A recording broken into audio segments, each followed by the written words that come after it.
Okay, kali ni aku nak tunjuk kat hampa semua kan, kalau aku balik kampung kan,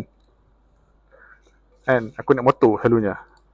Sebab naik motor ni senang sikit, tak payah nak kena jam. Kan kereta ni hang kena kena jam. Memang tak lah nak kena jam tu. So aku selalu balik memang aku naik motor lah. Daripada zaman aku naik motor Z250 tu sampai lah touring ni. Tapi touring ni okey sikit lah sebab aku tak letih sangat. Dan aku punya plan kali ni, aku ingat aku nak pergi balik Langkawi Raya apa semua. Lepas tu kita pergi Hanyai, lepas tu kita pergi Kimerin. Pergi 3 tempat lah. Sebab aku ni susah sikit nak dapat cuti. Kali cuti takkan lah, cuti seminggu lah. So, yang ni, yang pertama sekali aku akan buat adalah aku angkat 3 box ni buat ni atas rumah.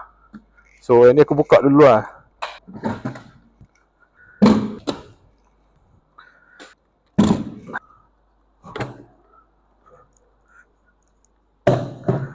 Okay, nanti 3 box ni buat atas, kita susun semua barang semua. Nanti aku tunjuk.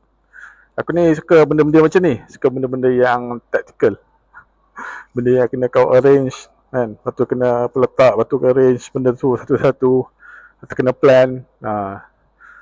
Benda-benda macam tu aku suka lah. Macam buat Lego, Lego pun aku suka agak. Aku dah buat agak Lego motor apa semua. Nanti tu ada konten lah, nanti aku buat, aku tunjuk video aku buat konten buat motor pula, buat Lego motor. Okay, kita buat naik 3 ni atas ni, kita pergi barang.